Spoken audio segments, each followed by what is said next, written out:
تو جس سے محبت ہوتی ہے نا، محب کو پتا ہو اللہ محبت کرنے والا ہے. وہ کہتے ہیں نا کہ لیلا مجنو بڑا مشہور ان کا واقعہ ہے. وہ مجنو وہ جب جو ہے نا وہ اپنے انداز میں کہتے ہیں امر وہ عالت دیار دیار لیلا تقبل زر جدار وزر جدار وما حب الديار شغفنا قلبي ولكن حب من سكن الديار ومن عادتي حب الديار لأهلها وللناس فيما يعشقون مذاهب. وہ جو ہے نا وہ لیلا کی گلیوں سے گزرتا امر وہ عالت دیار دیار لیلا کہتا ہے کہ میں لیلا کے جب شہر سے گزرتا ہوں اقبل زر جدار وزر جدار، کبھی اس دیوار کو چومتا ہوں کبھی اس دیوار کو چومتا ہوں. لوگ پوچھتے ہیں کہ خیر ہے مجنو کیوں یہ کہہ رہا ہے؟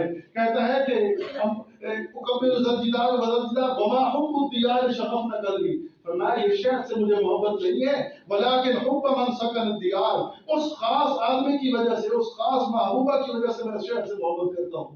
ومن عادتی حب الديار لأهلها، فرمایا کہ میری ایک قانون ہے، میرا ایک ضابطہ ہے کہ میں شہر سے شہر والوں کی وجہ سے محبت کرتا ہوں. اور فرمایا وَلِلنَّاسِ فِيمَا يَعْشِقُونَ مَذَاهِبُ، عشق میں لوگوں کے مختلف مذاہب ہوتے ہیں. یہ میرا اپنا مذہب ہے کہ جب بھی میں اس شہر میں آتا ہوں اس کی گلی گلی کو دیوار دیوار کو کوچے کوچے کو چومتا ہوں. فارسی کے اندر ایک شاعر ہے نا کہ وہ جو ہے نا مجنو جا رہا تھا تو راستے میں کتا آ رہا تھا، پائے صد بوسید مجنو خلق پرصد اینچے سود، اس کتے کو اس نے پکڑا اور اس کتے کو بوسے دینے لگ گیا. تو پھر لوگوں نے پوچھا کہ مجنو خیر ہے؟ کیا کہتا ہے؟ این سگے در کوئے لیلا گاہے گاہے رفتہ بود، یہ کتا کبھی کبھی لیلا کی گلی سے گزرتا ہے.